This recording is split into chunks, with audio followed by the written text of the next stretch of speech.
reptilians, the hidden overlords of Earth. They are not myths, they are not legends.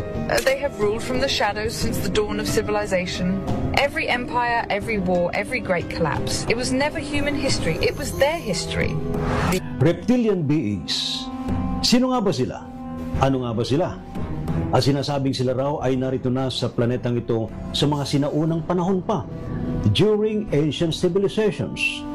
At sila raw ay kasama na ng tao sa mga naunang mga delubyo, sa mga naunang mga kaganapan sa mundong ito. The Anunnaki, the Watchers, the Nephilim, the Serpent Kings, they are the same, different names. Ano nga ba ang kanilang agenda? Sinasabing sila raw ay gumagawa ng paraan para mapabagal ang ascension ng tao sa ikalimang dimensyon. They rewrote history, erased past civilizations, buried knowledge under mudfloods and resets. Atlantis, Tartaria, Lemuria wiped from memory because the truth would set us free. At sila raw talagang gumagawa ng mga hakbang para maging abalang tao sa larangan teknolohiya, sa larangan ng iba't ibang mga kaguluhan, politika, kayamanan at iba pa. At marahil sila rin ang sinasabing nasa likod para masuppress yung mga katotohanan sa kasaysayan ng tao. The final deception. Why do they suppress human consciousness?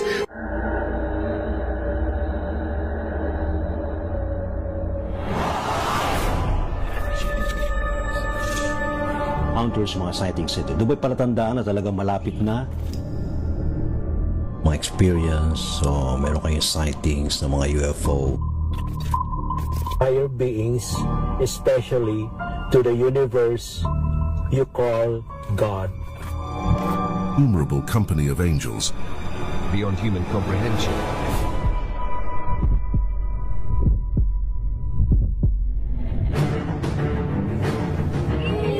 Us.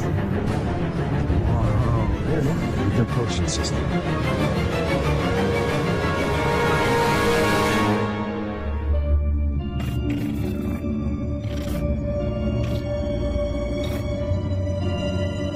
Mga kamisteryo, ngayong gabi ito pag-usapan natin tungkol sa sinasabing mga warning laban sa mga reptilian being at sinasabing gumagawa na rin paraan ngayon ang mga reptilian being para mabura ang anumang mga naiisip ng tao para makapag-ascend sa ikalimang dimensyon. Sila raw ay nagiging aktibo ngayon para muling matulog at magkaroon ng kahimbingan sa pagtulog ang tao. At nagiging abalang tao sa larangan ng politika, sa larangan ng teknolohiya, sa larangan ng iba't ibang mga nangyayaring kaguluhan sa ngayon. Yung bang mga nakaupo sa iba't ibang mga sensitibong mga posisyon sa gobyerno, sinasabing sila raw ay kontrolado ng mga reptilian being. Hi everyone, my name is Miss Reim. Ako po ay isang Pleiadian Starseed at Spiritual Awakening Guide. Dito po pag-uusapan natin yung tungkol sa mga reptilians. No? Naniniwala po ako na ang buhay natin dito sa mundo ay nakadepende sa kalidad ng ating kaluluwa. Dahil sa kalidad ng ating kaluluwa, nagkakaroon tayo ng pagkaiba-ibang pag-intindi at iba't ibang lakas ng loob na gumawa ng mga bagay-bagay dito sa mundo. Pag-uusapan natin kung sino sila, kung ano yung purpose nila dito sa mundo, kung ano yung mga ginagawa nila, at ano yung mensahe nila sa sangkatauhan. Kaya wag po kayong mawawala, magkita-kita tayo sa Gabi ng Misteryo, alas 10 hanggang alas 11 ng gabi. May we all be blessed. Namaste. Peace. Sa ating interesanting topic na galactic messages, kung may messages ba galing sa mga ETs at ibang beings, and syempre ang about sa reptilian, mga info sa kanila. Pag-usapan natin kung ano ba ang warning ng mga interdimensional against sa mga reptilians. Also, pag-usapan din natin kung ano ang mga astrological events na pwede nating tignan dahil meron paparating tayo ng mga important events na makaka-apekto sa buhay natin. Mamayang gabi yan sa Gabi ng Misteryo. Yan din pag-uusapan sa Gabi ng Misteryo, 10 to 11 p.m. sa DZRH. Walang na-absent. See you! Gabi ng Misteryo.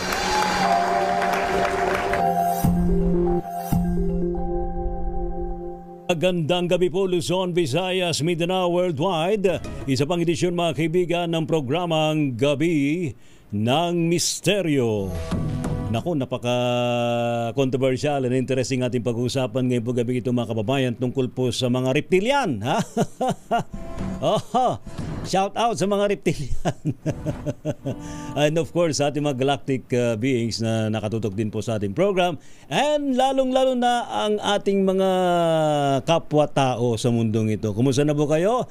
People of Earth, tayo ay magsama-sama ngayong gabi ito mga kaibigan na himayin, talakayin po ang tungkol sa umano'y pangungontrol ng mga reptilian sa tao at bumabagal ang asensyon sa ikalimang dimension. Let's welcome yung ating mga guests tonight sa ating program. Siyempre, abay nagbabalik sa ating programa ngayon po kami ito mga kaibigan. Naku, talaga naman ang tagal-tagal din nating hindi nakaugnayan itong isa nating kaibigan. Isa pong Pleiadian Starseed, si Miss Raim. Miss Raim, magandang gabi sa iyo. Welcome again sa ating program, Gabi ng Misteryo. Brother Miss Raim, kumusta ka na? Naka-off ang audio mo. Ayan. Paki-check lang. Yan. Okay na po ba? Iyon, loud and clear. Okay na po, sir. Oho, kumusta ka na?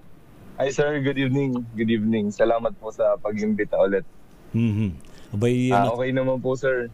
Matagal-tagal din tayong hindi nagkaugnayan, Miss Raim. Ano ba ang balita sa yung side sa hanay na mga contact mong Pleiadian? Ito, sir. Sumusunod pa din, sir, sa tawag, no, sa soul mission natin. So meron tayong ginagawa ngayon na panibagong part ng mission natin pero still guided pa din, sir, sa ginagawa natin dito. Ayan. And siguro napaka-exciting nga itong ating pag-uusapan tonight, no? Kilalanin natin mabuti ano nga ba ang ginagawa ng mga reptilian sa tao. Totoo ba na nagkakaroon na naman ng mga activity ng abduction at iba pa? Pero so far, Miss Raim, ano yung latest na sagap mo or any download na nakuha mo about reptilians? Ito po, yung nasa stage po kasi tayo, sir, no? Yung word po na pumapasok sa akin is the word metamorphosis. Alright. No, parang pag metamorphosis yung nakikita po natin is yung parang caterpillar, nagiging butterfly siya. Okay. So every species dito sa mundo is nagkakaroon tayo ng growth, nagkakaroon tayo ng evolution. So hindi lang po yung tao yung nag-evolve, pati din yung iba't ibang species including the reptilians, no? Kaya makikita natin dito, malaki din yung parte nila, no? And in the grand scheme of things, we always see that there is light and dark, there is good and bad. Sa lahat din po na species, sa lahat din yan na mga meron talagang light and dark. So, ang message dito sa akin is the evolution, no? The reptilians are also highly evolved beings, no? Hindi lang talaga sila more on control, no, but their influence and control are also part of human ascension. So dito po later itatackle natin dito yung ascension din na nangyayari sa species ng mga reptilians. So kumbaga kung sa layman's term, sa Ray, no, may mga nag-evolve sa kanila at sila din yung nag-spill kung bakit nagkaroon ng changes ng vibration sa mundo. Sila yung nagbigay ng knowledge, no, about dito sa mga manifestation, about this higher consciousness. So nag-share din sila kasi nakita nila na yung evolution ng tao is doon din sila kukuha ng evolution para ma-fulfill nila yung mission nila dito sa mundo. Otherwise, they cannot leave the planet. No, just like other souls, we cannot live here in this school, no, itong school natin dito sa Earth. So sila nag-share sila, no, ng and also majority of them are still, no, in the lower dimensions of the heart. So kaya nagkakaroon ng kumbaga control dito sa human activities, sa human ascension. Ayan. Salamat. So yun sir yung mga ma-share. Maganda yan. Ating hihimayin yan ng binabanggit mo. No? I think tama na may binabanggit mo. May mga reptilians na they are ascending, they are evolving, and meron ding iba na talagang they chose to stay sa lower vibration. Ano? Parang ganun nangyayari. Ano? Maraming salamat, Miss Ray. Mapapalikan kita mamaya. And of course, let's also welcome isa pa rin nating guest tonight, mga kaibigan. Uy, abay, nagbabalik din sa ating program ngayong po gabing ito. Ano po? Si Chris Irick. Chris Irick, magandang gabi sa iyo. Welcome sa ating program. Kumusta ka na? Sana si Irick. Magandang gabi rin ho, sir. Kumusta Ito, ka na, nasa Irick? healing pa ako ng self. Hello? So Hello, far. narinig niyo ako, sir? Yes, loud and clear, Irick. Binabanggit mo nasa healing ka pa ngayon. Nasa healing pa ako kasi ascension symptoms din, natamaan din ako ng ascension symptoms. So, nagpapagaling din ako ng sarili, pati tinamaan yung emotional ko, yung physical ko. Nagsabay sila nag-purge. Kayang-kaya yan. Huwag kang mag-alala at tutulong naman yung mga galactic beings para maka-recover ka from your state ngayon. Ano, ha? Yes. Pero so far, may mga downloads ka na rin ba na natatanggap from your ET contacts? Yes. Yes, sir. So far, anong latest message nila? Ano ngayon yung pagbibigay ng freedom sa yung inner child, kasi ang heart chakra natin ngayon is parang nag-activate. Marami ang tinatamaan ng mga emosyon ngayon kasi hindi nila niyayakap yung pinaka-inner child nila. Baga, sila mismo nagdidim sa light nila. Okay. Na imbis na tulungan nila ang sarili nila na maging authentic, ang ginagawa pa nila ay nagkikipag-fit in sa marami. Kahit labag sa loob nila, kahit na alam naman nila sa loob nila na hindi sila sang-ayon minsan, kahit ka-close pa nila, hinahayaan lang nila na madim yung light nila, na tinitikom na lang nila yung bibig nila. Parang more on express. Kailangan natin ma-express yung natin, yung tunay na self natin, yung nasa loob natin. Kaya ngayon lumalabas puro boundaries. Set boundaries. Ganun. Alright, salamat Irick, ha? And babalikan kita mamaya. Let's welcome isa pa rin nating guest tonight. Nagbabalik din po ang ating sandali, unahin ko muna si Dr. Joe. Mamaya, isambay ka lang, Nico, ha? Magandang gabi muna kay Dr. Joe Villasano from Russia. Ma'am, kumusta na po kayo uli? How are you? Ma'am Joe. Ayan. Nakamute ka, Ma'am Joe. Ayan. Para marinig namin ng Hello. Yan. Loud and clear. Kumusta na po kayo dyan, yes, ma'am? Po. Kumusta na po kayo? Spring na. Spring na dito, Ray, sa Moscow. Kaya masarap na ang hangin at sumisibol na ang mga puno. Magkakaroon na ng bulaklak sa mga parks. Tamba. At ito ay creative energy. Nasa creative energy mode ang Russia po ngayon. At sa nabanggit nga ng mga kasamahan natin, ito ay bahagi ng ating ascension process, at itong mga reptilians ay ang ating mga teachers or ang ating mga tempters kung ano ang ating choice. Kung susunod ba tayo sa tama o susunod tayo sa kanilang mga bulong. Kaya pinapasalamatan natin ang mga reptilians dahil sa kanilang binubulong sa atin, tayo ay umaasenso. Pag ang choice natin ay ibahin ang ating kamalayan, Ray. So ibig sabihin, Ma'am Jo, no? Mga teacher din sila, tinuturuan tayo kung ang pipiliin natin ay tama o mali.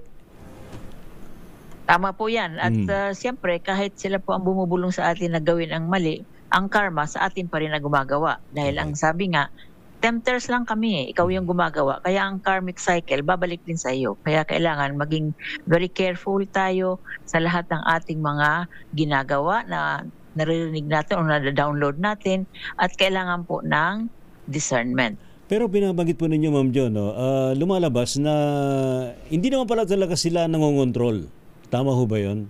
Binibigyan tayo ng kalayaan po sila to choose. nangongontrol, binibigyan po tayo ng choice. Kung parang tayo ang tinetest, ano ba itong ibinibigay sa iyo, lason o pwedeng kainin? Pag kinain natin, di tayo po ang mali. Choice binibigay nila. Yung ating pong kamalayan, yung ating pong pag-unawa, yung ating pong wisdom, ang kanilang sinusukat kung hanggang saan ka na ba nakakaunawa sa iyong buhay. Yung responsibility mo dito sa planet Earth. Kahit magbigay po sila ng controlling system at hindi tayo bukas at hindi natin nakikita ang tama o mali, ay tayo pa rin po na tao ang hindi ayon sa dapat nating puntahan na liwanag. Parang ano pala yan, no? Parang pelikulang Matrix pala yan. Yung nagpipili ka ng blue pill saka red pill. Ay gano'n na nga. Yung Matrix po nun parang structure po ng ating ascension process. Ayan. Mamaya, Ma'am Jo, babalikan ka namin. Salamat po, Ma'am Jo, sa yung initial na ibinigay sa amin wisdom ngayon and sa ating mga kababayan. And also, let's welcome, ito na ang batang-batang astrologist natin, si Brother Nico Chua. Brother Nico, magandang gabi sa iyo. Welcome again sa ating program, Gabi na Misteryo. Yes, magandang gabi din, Sir Ray. Kumusta ka na? Eto, medyo may sakit. Tinamaan din ako ng awakening. Ayos lang yan. Makaka-recover naman. Process of healing din. Oo. Pero so far, anong mga... ano pala ngayon, no? Merong tawag ba? Merong tama ba yun? Merong Mercury retrograde? Tama ba yun? Ha? Mercury retrograde at saka Venus retrograde na kasama din sa tinatawag nating ascension and also the same time. Kasama din yan sa healing process and yung mga important events din na mangyayari sa Pilipinas din. So ano itong mga important events na maaring mangyari sa atin? So tulad nga sa movement ng reptilian, si Uranus kasi sa Philippines is nasa Taurus 8th house transit ngayon. And then magkakaroon siya ng aspect sa Sun and Saturn in 6th house. So madaming taong magkakaroon ng sakit. Yung iba, normal na sakit. Yung iba is decalcification ng pineal gland kasi yon, which is about yung sa awakening process dahil yung Saturn and si Sun is nasa Pisces siya, which is associated yung sa spirituality. And then tama din yung sinabi ni Sister kanina about doon sa child, sa inner child natin. Yun din, isa din yun sa mga titirahin ng reptilian kasi napapansin ko, as long as nagkakaroon ng Venus retrograde transit sa 7th house kasi about siya sa relationship, and then nasa Aries sign siya, and take note, ang Aries sign is quite a childish or inner childish sign siya. Talaga? Oo. Yes. Kaya mapapansin ninyo sa community or even sa simple na social media, madaming mga naghihiwalay na couple kasi yung iba, hindi pa healed yung inner child nila. Kaya yung iba, natatempt sila na mag-cheat, nagtatempt sila na mga liwang bahay, ganyan. O yung iba, natatempt din sila na mag-iba ng lover dahil hindi na-meet yung expectation nila or dahil kulong pa din sila sa past nila doon sa inner child nila. Talaga. So, parang rin talaga yung tinetesting uli, ha? yung inner child natin. Tama din yung tayong lahat, sinabi ni Master Mizraim. Yun part yun ng, natin, ng metamorphosis. Tama. And of course, this is also part of our ascension process, Correct. Ayun, nako. Mamaya magbigay ka pa ng iba pang mga detalye niyan, Brother Nico, And of course, let's also welcome isa pa nating guest tonight, si Brother Norman Imperial, live from USA. Wow! Meron na tayong Russia, meron pang USA. Norman, magandang gabi sa iyo. Good evening po sa mga tagapakinig dyan sa atin sa Philippines, and good morning to all the listeners here in Pacific Time in California, in US, West Coast and East Coast. It's great to have you here back again in your program, Mr. Ray Sibayan. Yan, ako. So far, ano ba ang na-research mo about, ano nga ba, siguro dun sa ating mga kababayan tonight, pakibigyan mo nga kami ng background. Ano nga ba itong mga reptilians na ito? Kasi maraming mga templo sa iba't ibang mga lugar na talagang ang mga rebulto, itsurang mga reptilian or serpent, at sinasabi na tayo mismong mga tao meron tayong tinatawag na reptilian brain. yung mapumuksang reptilian brain. Could you please tell us ano yung brief history ng reptilian, kung bakit sila narito sa planeta natin, Norman? Actually, doon sa chronicle ni Wesley Bateman, yung founder the late Wesley Bateman, yung founder ng Amira Research Society, ang Earth is like more hosting to both reptilian human hybrids and us galactic humans, yung mga kamukha natin. Para tayong we once lived in coexistence with them. That was like maybe some 250 to some million years ago nung tinatayo, kasi ganun daw katada yung mga, whether we like it or whether we choose it or not. Yung mga Great Pyramids sa Teotihuacan, Mexico, and Great Pyramids sa Giza, Egypt, they are 252 million years old, and they played a crucial part nung bakit tayo nagkaroon ng nung bang great divide sa pagitan ng mga reptilian human hybrids saka tayo mga galactic humans na kamukha natin ngayon, yung sinasabi mga taga-Pleiadians, mga Eotians, mga taga-Inner Earth, Agarthans. Tayo yon. Nagkaroon ng divide ng rift dahil doon sa isang single na yun, through the Maldekians. Doon yun ang niya, ang naging proxy nilang nung mga unang panahon na yun, they came from the constellation Lyra. Marami sila, dalawa yung pinibigay sa akin ng choice nung nabasa ko, kay Mr. Sheldon Neidell at saka kay Mr. Sheldon Neidell sa Planetary Activation Organization, and then another one is from Mr. Corey Good, si Mr. Wesley Bateman from Ra Research Society, and Mr. Corey Good yung pangatlo is tong sa Secret Space Program na whistleblower. So ang sinasabi nila, mayroon sila mga kinakausap na they try to interact with us Earthlings again once more sa mga ancient intergalactic war na nanggaling mula doon. So it's like we're karmically tied with them. So para tayo sa magkakapatid na species. Kasi ang old name ng Earth during those time, nung bago sumabog yung planet Maldek, yung mga proxy nila dito sa solar system, yung mga Maldekians, yung mga Nordic blonde na mga blue-eyed, and mga milky white yung skin nila, mga Scandinavians, mga Norwegian, is yun yung mga proxy nila dito sa Earth. Tapos yung nakikipag-interact sila sa atin, sila doon nagpatayo nung mga pyramids. Yun yung source na sabi kay Wesley Bateman.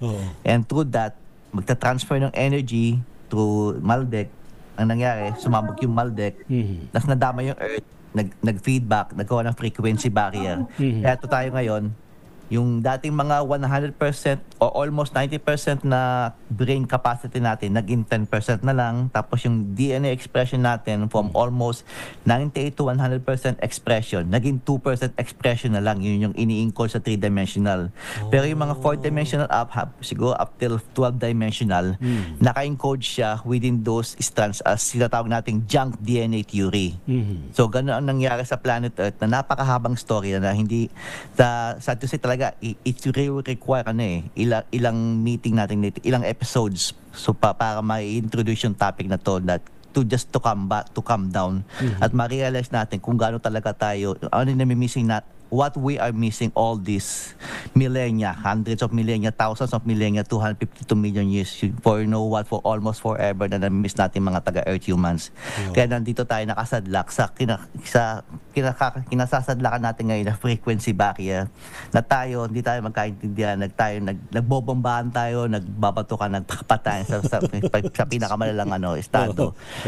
Kaya bumaba na yun. Parang lumalabas na enjoy ng tao yung yung ganitong sitwasyon, no? Opo. May asa na tayo. Kaya ito diba? Na ngayon. Yun ang inuudyokan natin ngayon sa mga light bearer, mga light warriors natin, mga light seeds, o kung ano pa mga light warriors, na pataasin ang frequency natin, yung natin, yung sa inner earth, yung inner sun doon, yung parang nagpapataas ng frequency. Pero for some unknown reason, parang may pinipigil sila sa atin, pinipigilan nila kasi pag ang may implication yung brain capacity mo, pag yung mga yung nagwagpas ka sa 10%, tapos yung mga yung mga neurons mo na once inactivate dormant, nag-activate siya, ang mangyayari may side effect na may parang fatal side effect, parang magkakaroon ka ng seizure, mga epileptic seizures kumbaga, o kung yung mga hormones mo yung madidisrupt, magiging chaotic. By the way, sinasabi din ni Wesley Bateman, itong mga Sasquatch, Bigfoot, once sila yung mga stranded extraterrestrial dito na nakasakay sa mga flying saucer na bumagsak for several thousand millions of years ago, na bumagsak dito sa tapos nung lumabas sila sa upon exposure to our planet's frequency barrier, na-disrupt yung hormones nila ng mga babae, babae lalaki na disrupt. Ang nangyari ngayon sa mga hormones nila, nag-grow sila ng hair follicles all over their body, hindi lang sa buhok, tapos nagkaroon sila uncontrolled menstruation, and then yung mga telepathic abilities nila, na meron sila dati, 6 sense, nawala, na-wipe out dahil sa frequency barrier, naging 5 na lang yung sense, 5 senses lang. So, ito tayo ngayon. So, yung mga Sasquatch na yan, yung iba sa atin, mga siguro breakaway civilization masasabi, hindi naman talaga, not necessarily our ancestor, pero mga breakaway civilization, kaya nananahan na lang sila, hindi sila sanay mabuhay within our frequency barrier environment ng planet Earth natin. Kasi hindi lang yan sa planet Earth, nakakalat pa yan sa mga katabing planeta, Mars, Venus, yung mga kalapit na Maldek na sumabog. Kasi nung sumabog yung Maldek, yung asteroid belt, the planet between Mars and Jupiter, nag-create siya ng shockwaves. Na yun, isa pang sanghi ng frequency barrier in this part of our solar system, kumalat na sa buong solar system. Yung mga planeta, namatay na yung mga dwarf companion, yung Jupiter, Saturn, Uranus, Neptune. Dati dwarf sun yan, na siguro 10 times malaki, na deactivate, lumiit, dahil nga sa pag-adjust sa pagsabog ng planetang Maldek in the middle of our solar system. Salamat, Brother Norman. That's the brief. Siguro, nosebleed na yung mga viewers natin. Masyado nang malalim. Medyo lawakan lang ninyo ang pangunawa sa ating mga viewers, sa ating mga listeners. And maging lang tayo, open lang ang ating kaisipan tungkol sa ating pinag-uusapan ngayon. Maraming salamat, Brother Norman. Balikan ko lang si Brother Mizraim. So, Brother Mizraim, ikaw ba personally, what do you think of those pyramids, mga malalaking mga tower? Sinasabi na maaaring ito raw yung ginagamit to suppress ang brainwave na mga human beings. At iba pang mga na yung mga kalat ngayon na may binabanggit yung yung mga toothpaste natin na may fluoride. Kaya nasusuppress yung ating kaisipan na mag-connect sa mga higher beings because of these products. What do you think about this, Brother Mizraim? Yun sa akin, yung mga pyramids po kasi sir, they are parang relics of the past. Ibig sabihin may mga nanirahan na dito na hindi natin alam kasi makita natin ano ba naman yung yung instrument na gagamitin para magawa yun. So until now, ilang milyon na it's unresolved. It's unresolved sa human civilization kung paano yan nangyari. So naiwan yan for something na pag-isipan natin, na there are things beyond our knowing, there are things beyond our control, So at dito naman sa fluoride, yung sa fluoride cell, it's all about form of control. Kasi the reason why people are controlled is because we lack knowledge. Yun lang naman po yung pinaka main reason na tingnan natin, because our life only matches the level of what we know. And when it comes to reptilians, sir, diretso ko na. Kasi same naman, related naman to doon. Yung mga reptilians kasi, we have to know that they are highly evolved souls. Kapag highly evolved souls, ibig sabihin, marami silang alam. And kumbaga, hindi block yung free will nila. At yung capacity to think and yung capacity to decide. The problem is that many people are blocked. Yung root chakra is na block at yung crown chakra is block. So, naglalabo-labo yan sa buhay ng tao. Kaya nakokontrol tayo nung mga alam natin na merong alam, yung nagkokontrol tayo doon sa nagsasubmit tayo doon sa pag-iisip natin na mas higher pa sa atin. Pero sa totoo lang, ang kakulangan lang naman talaga is self-understanding. No, kasi yung mga reptilians, they know what they can, alam nila kung ano yung power nila. No, that's why they are able to control those who do not know who are, yung mga taong hindi nila alam kung sino sila. Binabanggit mo, Brother So Mr. that's why in our maputo lang kita, Brother Mr. in our human civilization, it's very important to activate our root chakra and our crown chakra so that we can emancipate ourselves from these obstacles in our human ascension. Ayun, alright. So, maisingit ko lang itong bigla kong naisip. So, binabanggit mo, although these reptilians are also highly evolved souls sila, no?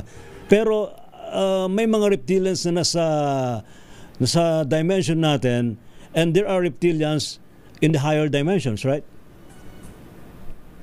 Yes, sir. No, kasi tingnan po natin, yung ano dito is yung soul quality. Sabi ko nga doon, sir, sa introduction ko is yung soul quality, very important, no? Very important na matutunan natin yun. Kasi doon natin nakikita kung bakit may iba't ibang uri ng tao dito sa mundo. No, we may look the same, no, pero yung operating system natin, yung soul natin is iba-iba. Kaya meron tayong iba't ibang kakayahan na mag-intindi ng bagay-bagay, may kakayahan tayo na gumawa ng mga bagay-bagay because of the quality of the soul.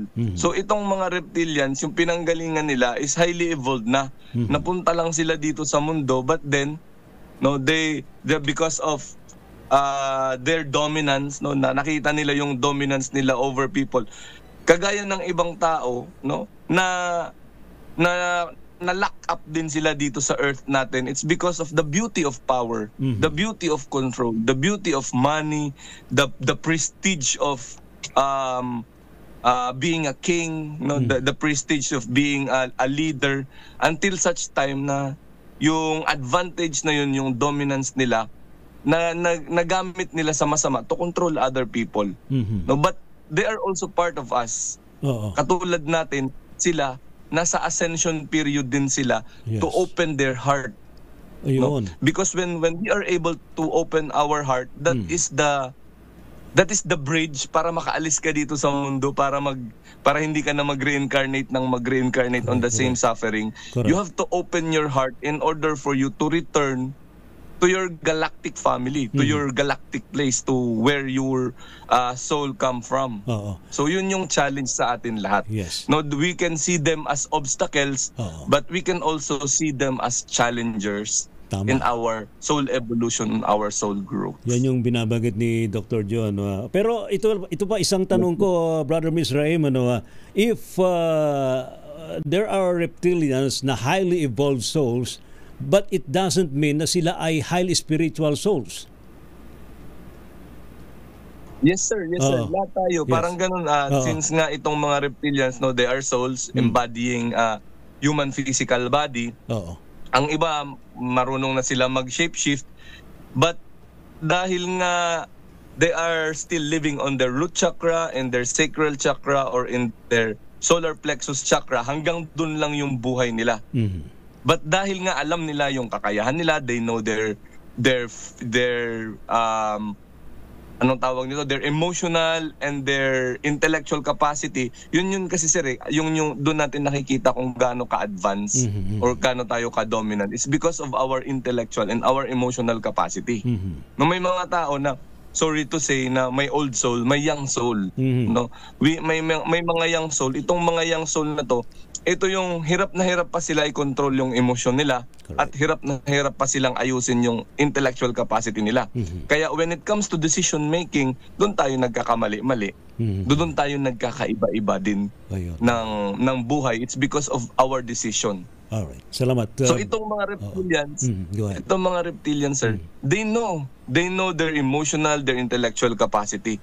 So because of that dominance, no, they tend to influence kasi hindi nga bukas yung puso eh. Yung pag-open ng heart, it's through the process of evolution, no? Hanggang sa sila din maisip nila na paulit-ulit na lang yung ginagawa nilang masama, na napagod na sila, na maybe this is the time for us to open our hearts, no, and start creating a positive reality in this planet, so that finally we can go back na kung saan sila galing, kung saan yung origin nila, because this earth is just a school, no, na kailangan nila matutunan. Pero yun nga, may mga reptilian na nasa dark pa, may mga reptilians. What makes Anko your match? You love Anko's trendy designs that make your home feel more you. You love the quality that can keep up with your everyday. You love its affordable prices, always welcoming you back for more. From my home, now in yours. Australia's home and lifestyle brand, Anko. Kaya bagay tayo. Diba? Tama. We have to open our consciousness, because this is not just physical. No, we are also talking spiritual things. Correct. No, and this is very difficult because kanya-kanya po yung paniniwala natin. No, but when we stop from judging, we learn more things in our lives. I agree. Tama, Brother Miss Rem. Salamat. Ma'am Jo, may tanong lang po rito. Do we consider ang mga, sabihin natin, mga low vibrational na mga reptilians as demons? Do we consider them as demons? Hindi po natin lalagyan ng label, Ray, kasi yung, di ba yung word na demon, galing yan sa isang makata.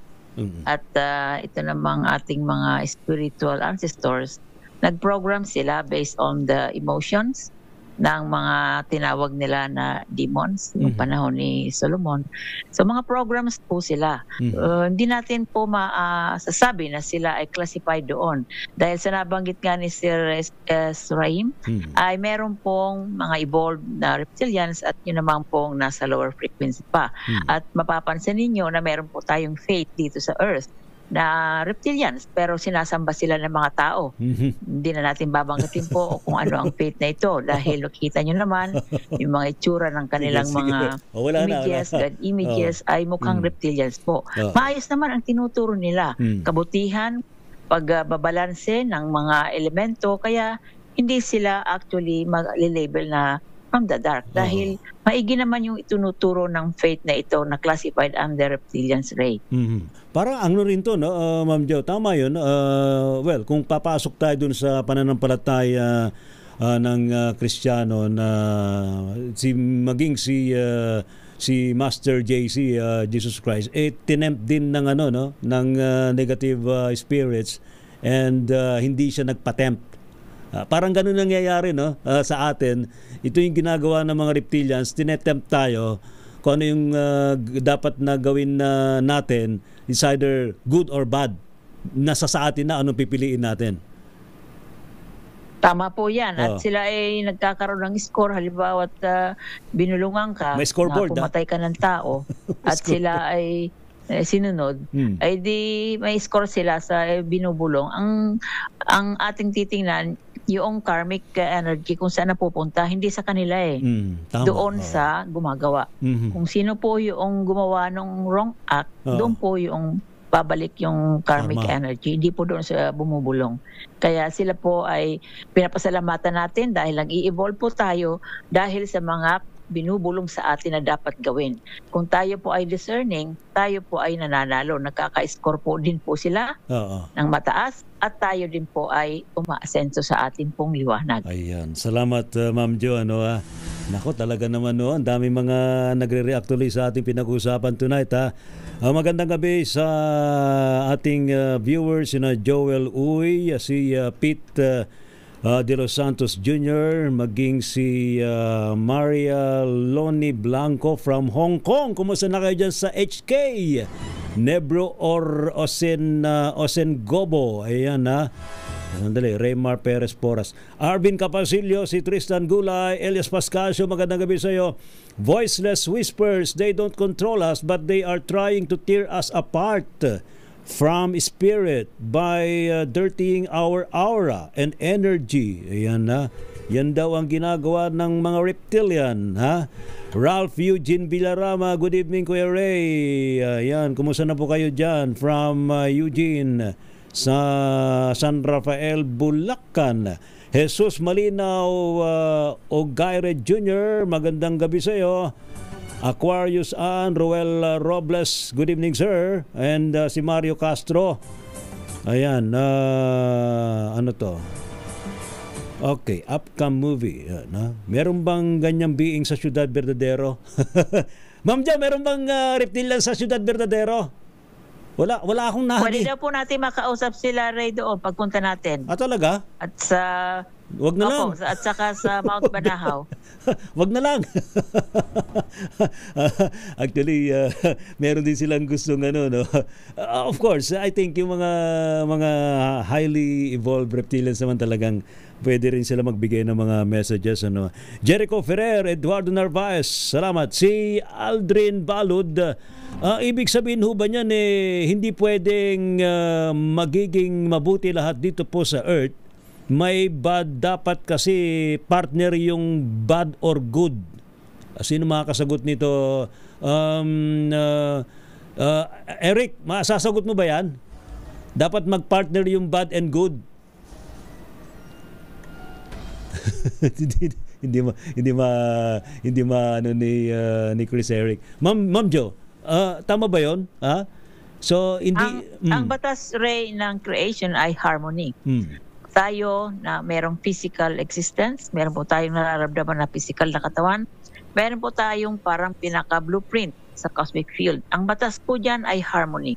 Kung yan po ang susundin natin, ay hindi po natin kailangan na may bad or good. Nasa harmonious vibrations lang po para to exist, to coexist ng lahat ng creation po. So ang sagot ay hindi kailangan na may bad or good.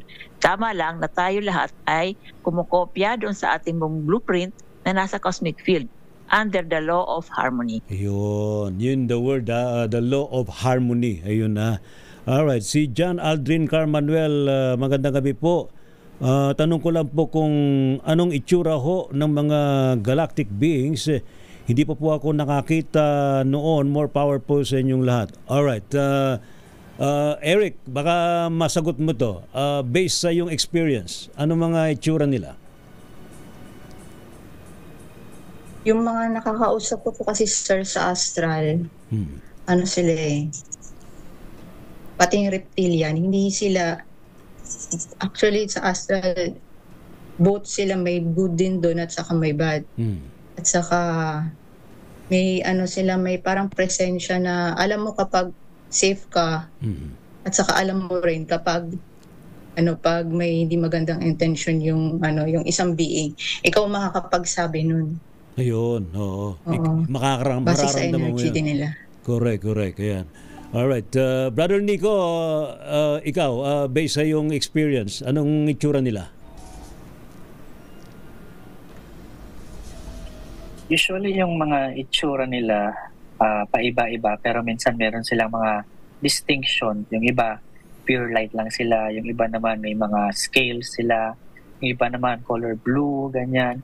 Yung iba naman nag-take form sila into orb. Yung iba naman ayaw nilang pakita yung mga forms nila dahil parang kung ano yung kayang i-contain ng capacity ng brain natin, doon lang sila magpapakita para hindi tayo masyadong maging afraid or sometimes to the point na makipag-communicate sa atin in a way na yung parang vibration na yun lang yung kaya nilang ipakita na magko-connect sa atin. Ayun. Alright. Anyway, Brother Norman, ikaw, anong masasabi mo? Yung sa nakita ko sa query, dati nag-ano rin ako astral way back in 2009 and 2010. Iba-iba itsura nila. Yung merong orange na siguro ibang hybrid, na human hybrid, na siguro reptilian hybrid. Pero yung pinaka nakita ko talaga na malinaw is kulay blue. Na human human, di mo sabing hybrid pero parang sila galing pa mga with mga biologically produced from laboratory na na deform yung itsura nila. nakita ko sila parang doon sa atas sila sa may bandang Mount Shasta nung parang na-astral ko na napuntahan ko, na parang sabi parang only a face that only a mother could love. Parang ganun yung pinating na impression sa akin, na ganun sila parang hideous form. Pero mababait naman sila. Parang nga lang, mga bata, para silang bata na na lost child na kailangan ng maraming guidance. Yun yung mga may experience nung nag-astral travel ako. Pero generally naman talaga, sila, they can conform to us telepathically kung experience natin ng mga galactic humans. Yung medyo mukha ding Nordic, may mukha ding Asian, tapos may hybrid na mukhang reptilian na Asian, na yung mata singkit pero maganda siya, hindi mo siya, medyo mukhang reptilian na konti. Ganun yung mga ibang naaninagan ko sa astral. Ayan. Salamat, Brother Norman.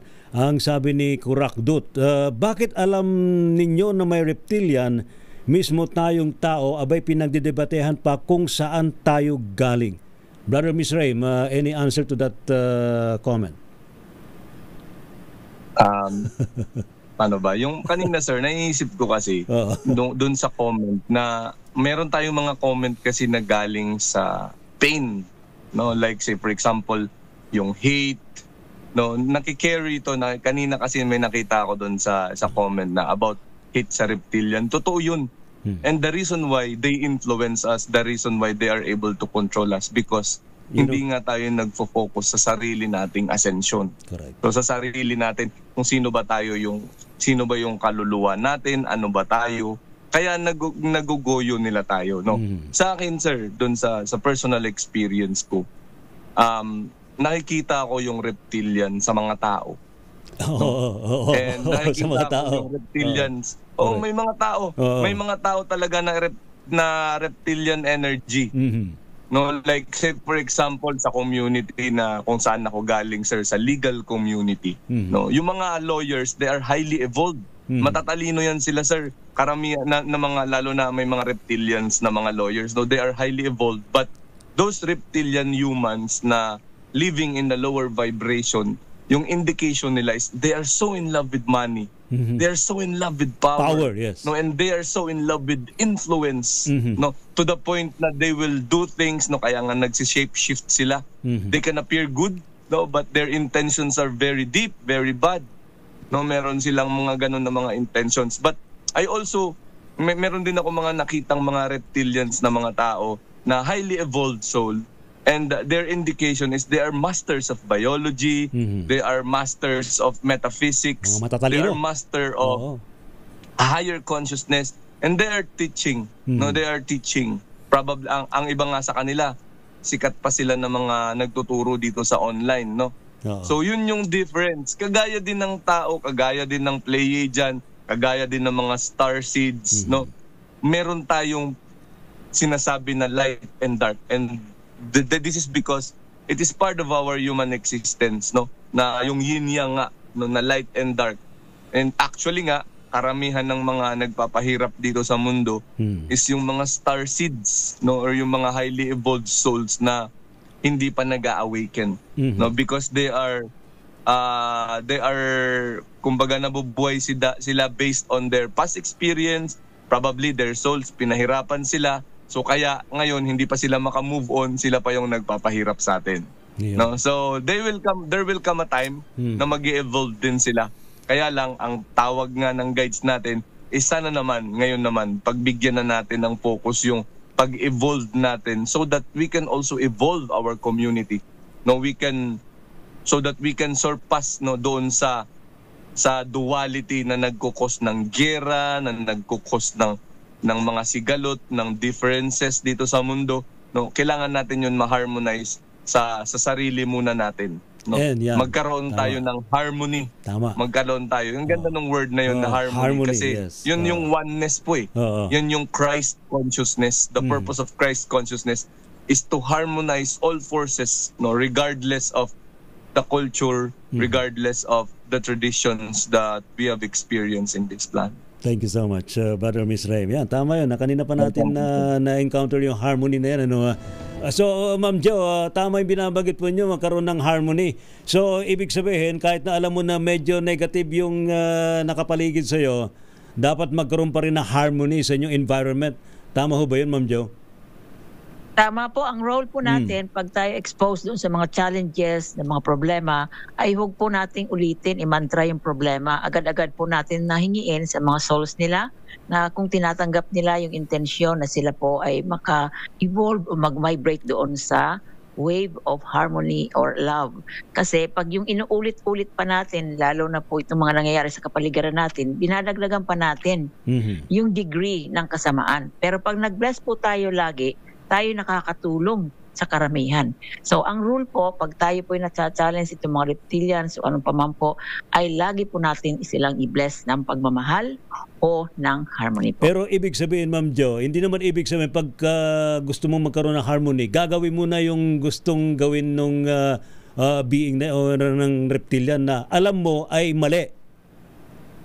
Hindi po gagawin natin ang mali. Lagi po tayong nasa ang pillar po natin, wag po natin aalis sa ating anchor of light. Kasi yan po ang batas, yung liwanag, yung katotohanan.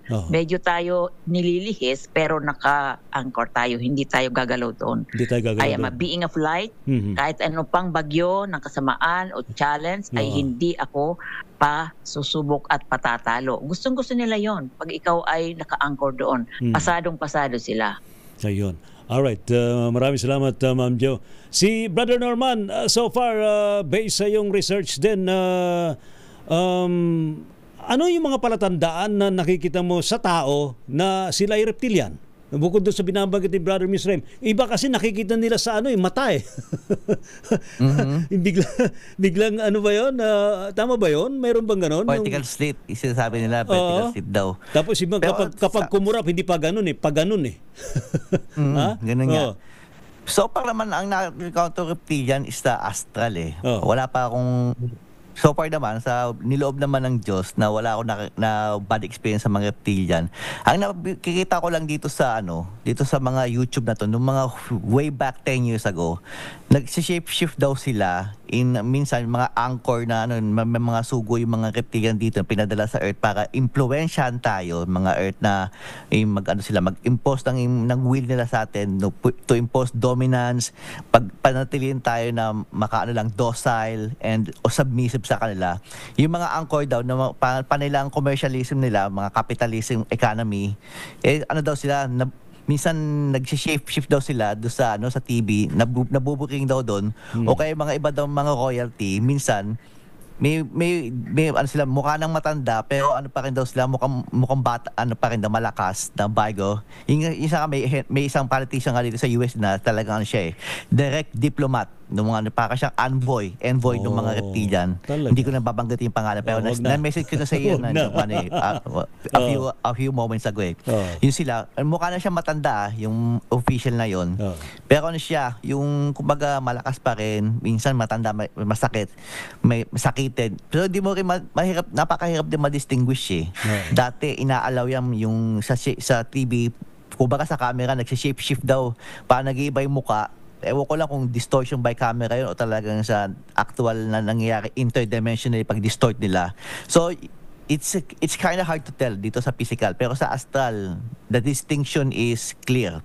Pero dito sa physical, medyo wari ka muna. Kumbaga dito, nasa illusion tayo ng sinasabing veil, sinasabing maya, na may illusion pa sa atin. So, be wary, be careful, be in treading waters carefully sa mga sinasabi nila, bawal ang maging judgmental. So, huwag tayong padalos-dalos sa pagganon. So, every one of us is in the same boat, same evolving in this frequency-barrier environment of our planet. Thank you. So, yun lang po salamat.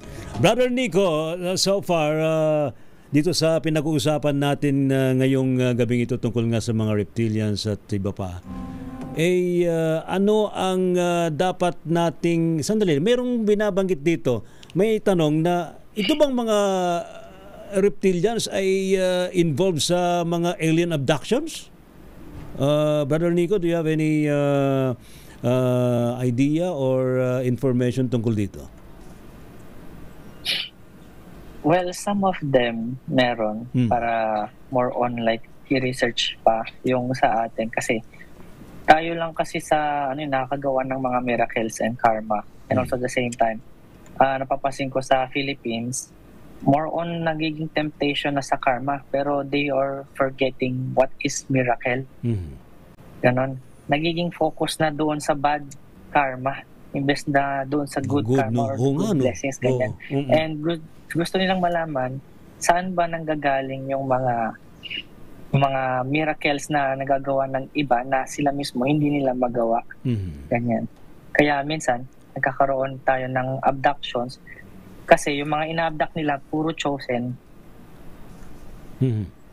So, ang sabi nga nung minsan naka-astral tayo, nagtanong ako, ba't ba abduct ng abduct? Sabi, gusto naman nila eh. Kumbaga parang tayo mismo, unconsciously, gusto natin na ma-experience yon. Parang ganun di ba? Oo. Yes. Actually, yung iba nga, may joke pa sila na yung abduction daw nila, if ever ma-abduct sila, they'll treat it as rescue operation daw dito sa mundo na to. Parang gano'n, medyo lang na deceptive lang yung dating. Salamat. Pero more on ginagawa sa kanila, experimentation talaga. Kasi yung certain person na inabduct nila, possible na certain person na either galing siya sa isang mataas na dimension na napunta dito sa Earth. Alright. Brother Nico, meron ka pang gustong i-add sa ating mga kababayan tonight, yung readings mo sa astrology? Yes. Gusto ko lang magbigay ng warning sa buong Philippines dahil magta-transit si Mercury and si Venus retrograde. Pareho silang magre-retrograde sa 7th house. So 7th house related siya sa relationships, related siya sa mga manugang, sa mga bayaw, and also at the same time related din siya sa money dahil nga si Venus ay sa pera. So magkakaroon ng madaming hold up or nakawas, ganyan. Also at the same time madaming hidden relationships na mabubunyag na finally sa pagiging marupok nila na hindi pa na put into light last year. Ngayon this time magkakaroon na sila ng reason na kailangan na talagang kumalas para mangyari yung ascension nila na hindi pwedeng makulong sila sa isang tao lang. Kung hindi malaman din nila dun sa inner child nila dahil si Pluto ay naka-square din sa 5th house Aquarius, which is Pluto, the planet of metamorphosis and transformation. Kaya tama sinabi ni Master Mizraim kanina. Ayan, mangyayari yan until April 7. Wow, talaga. Ayun. So, sa ngayon daw, Brother Nico, saan ka raw pwede makontak dun sa mga gusto magparid ng kanilang birth chart? Currently, pwede nila akong makontak sa Mystic Way group page. Mystic Way group page sa FB. Yes, or Mystic Way. Yes, sa Facebook. Alright. Salamat, Brother Nico Chua. Brother Mizraim, maraming salamat sa iyo. Baka meron kang invite sa ating mga viewers na gusto ring makarinig ng mga wisdom at iba pang mga itinuturo mo. Brother Mizraim. Sir Ray, unang-una po, nagpapasalamat po ako sa inyo sa pag-invite ulit sa akin dito sa inyong segment sa Gabi ng Misteryo. Ngayon sa period po ng buhay ko, nasa yung mission ko po ngayon is community building. No, kaya although hindi pa naman election period, nagra-run po kasi ako ng SB member or counselor dito sa town namin. So kaya ginigreet ko po yung mga taga Claveria, lalong-lalo na po yung mga yung Del Rosario family and Cesar family dito at yung mga kaibigan ko. Nasa period po ako ng community building, but at the same time, open pa din naman po yung mga workshops ko. Actually, may mga ginaguide pa ako ngayon na mga clients, no, dun sa mga gustong maka-experience ng spiritual ascension and growth, no, lalo na yung mga nag-awakening, yung mga nasa-challenge physically, emotionally, mentally, and spiritually, na meron po tayong readily available na mga workshops, no, may video, may mga written modules and guided meditations para sa pag-improve or sa pag-ascend natin, no, dito sa mundo. So yun lang po, sir. Thank you so much, sir, sa opportunity na makasama po kayo ulit. And si Ma'am Jo, nice to see you, Ma'am Jo, and sa ating mga kasama po na iba. Thank you, sir. Salamat, Brother Mizraim, and good luck sa iyo, no. Si Brother Norman, muli maraming salamat sa iyo. Baka meron kang gustong sabihin para sa ating mga viewers, mga listeners. Opo, maraming salamat Opo nga po. Maraming salamat po pa sa pag-invite sa akin sa programa nyo. Sana gawin natin to as soon as on a weekly basis. Kasi nangyayari na ngayon itong mga cosmic tides are reaching our planet na nga na hindi na natin mapigilan to. Nandun na tayo sa sinasabing yung galactic photon belt na may tawag sila doon, hindi pa rin photon belt eh. So anyways, yung mga photon belt doon, yung mga particles doon, ini-evolve niya at inactivate niya mga genes natin papunta sa 98% activation ng mga junk DNA natin, pati sa brain capacity, pati siguro sa brain capacity natin na maapektuhan yung brain capacity going from 10%, siguro unti-unti na tumataas, kaya mayroon tayong mga bata pinapanganak na tataas na ng mga IQ, may mga extraordinary ability na sila sa atin sa Pilipinas, marami mga talented. And one note nga pala sa atin sa Pilipinas, itong mga reptilian, hindi lang buong Pilipinas, kundi Asia, or specifically in the Lemurian civilization, like almost 1 million years ago. They are highly affiliated with the Lemurian civilization, yung sa sacred feminine and sacred creativity. Doon sila affiliated. So makikita mo sa salita natin, sa ating mga Asians, particularly sa Pilipinas, yung Nagas, yung mga masculine yung archetype, reptilian archetype of Naga, the strong alpha male reptilian, and the female alpha male, which is Nagini. Diba? Nakinig ka sa Harry Potter, mga character na sa popular culture na infiltrator yung Naga and Nagini. Paano nyo to? Paano this one? Communion with the goddess. Kay Nagini, o sabihin natin sa Philippine culture is Bathalumang Nagini. Mayroon sila sinasabi, di ba? Paano? Panaginip. It's like communion with the goddess to the astral realms. So yung doon nang galing yung sa makikipagniig sa kay Bathaluman, panaginip. Papunta kay Nagini, kay Diyos ang Nagini. So just ponder this mga ancient archetypes sa atin sa hindi lang sa Filipino culture kundi sa Southeast Asian culture and the Lemurian culture na naipamana sa atin direkta sa ating mga Lemurian at Lemuriano, mga Pilipino. Thank you, Brother Norman. Thank you so much. Eric, any message? Parting words. Payo ko sa lahat, i-balance niyo sa sarili niyo ngayon kasi hindi naman kahit sa reptilian, mayroon ding nasa negative positive, parang human din, negative positive. Maganda, hindi ka mag-stick dun sa negative side. Okay lang makaramdam ng mga emosyon, pero iangat mo pa rin ang sarili mo sa positive side. Correct. Salamat. Para ma-transmute. Yes. Salamat. Ma'am Jo, kayo na po ang magsasara. Salamat po, ma'am. 1 second po of intention of gratitude sa lahat po ng mga reptilians, ating po mga galactic brothers, divine beings na tumulong sa ating pong programa ngayon, at sa lahat ng inyong mga guest po. We are sending out the light of love to all creations and harmony po. At yung mga gusto po na mag-aral tungkol sa pagpalapad ng ating liwanag ay sa Sunday po, that's March 16, ay meron po tayong energy medicine workshop. Mag-contact na lang po sila sa AWHAI na mga contacts namin at direkto po kay Dr. Joe. Maraming salamat, Ray. Thank you so much, Dr. Joe. Yan po ang kabuuan po nating programa, mga kaibigan, Gabi ng Misteryo. Anyo pa rin pong lingkod si Ray Sibayan.